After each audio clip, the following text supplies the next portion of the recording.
Pengakuan jujur JK sebagai saksi sejarah Indonesia, bagaimana perjuangan dan keberhasilan Jokowi membuat Indonesia lolos dari jerat hutang 6.000 triliun warisan SBY dan Soeharto. Memang sedikit baik setelah ada teks amnesti, ada tebusan 93 triliun. Tapi hutang ini kan akumulasi selama puluhan tahun. Kalau perlu kebijakan perpu, ya perpu saya keluarkan.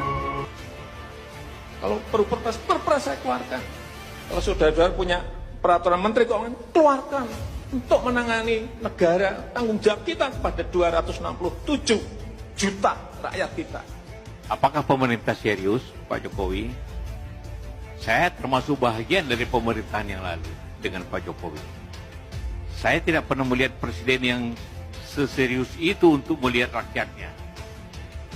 Dikutip dari tweet Twitter Toto Kartaraharja @Kartaraharja, akhirnya mengaku juga. Teman-teman, bacalah pengakuan seorang JK berikut sebagai saksi sejarah Indonesia. Pengakuan jujur JK terhadap keberhasilan Jokowi dalam mengelola negara sehingga Indonesia perlahan lolos dari beban utang peninggalan era SBY dan Soeharto yang telah membuat Indonesia harus menanggung utang hingga 6.000 triliun dengan dalih subsidi yang hanya memperkaya dirinya sendiri dan konco-konconya. Silahkan Anda menyimak sampai selesai agar kita paham mengapa kini Indonesia perlahan menjadi negara hebat di Asia dalam kurun waktu yang tidak terlalu lama di era Joko Widodo. Perjuangan moral Jokowi bagi Indonesia. Kala itu, mantan Wakil Presiden Republik Indonesia, Yusuf Kala, dalam sambutannya di acara Simposium Ekonomi di MPR Senayan, mengatakan bahwa ada dua kebijakan keliru yang dilakukan pemerintah era Soeharto dan SBY, sehingga menghabiskan anggaran 6.000 triliun rupiah. Kebijakan itu menjadi salah satu penyebab ketertinggalan Indonesia dari negara-negara tetangga. Satu kebijakan era Soeharto dan satu lagi era SBY. Selama 32 tahun Soeharto berkuasa, tidak ada riak yang berarti untuk menghentikannya. Saat Soeharto jatuh, tatkala fundamental ekonomi yang disimpan rapat bertahun-tahun terbuka lebar oleh aksi George Soros terkuak.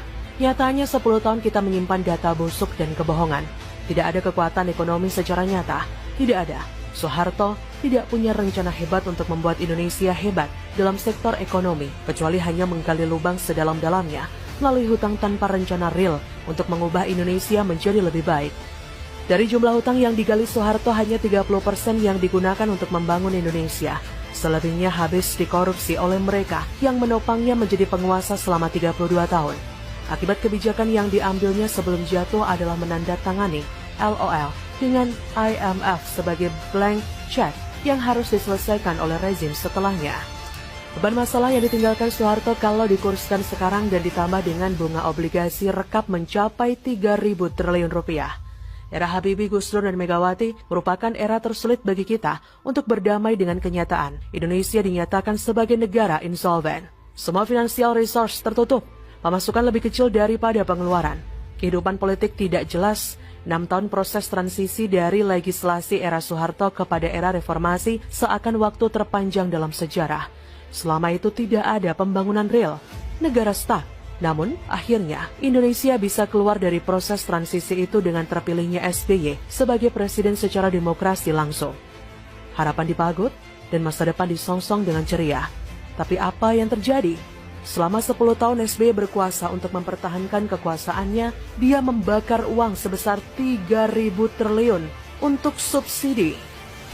Periode 2004 hingga 2014, subsidi energi rata-rata memiliki porsi sebesar 21% dari APBN, mengalami porsi terbesar pada tahun 2008 yang mencapai 28%. Di dalam subsidi energi, alokasi subsidi BBM adalah yang terbesar dengan mencaplok 80% dari seluruh subsidi energi dan menciptakan mega skandal dengan korupsi tak terbilang jumlahnya.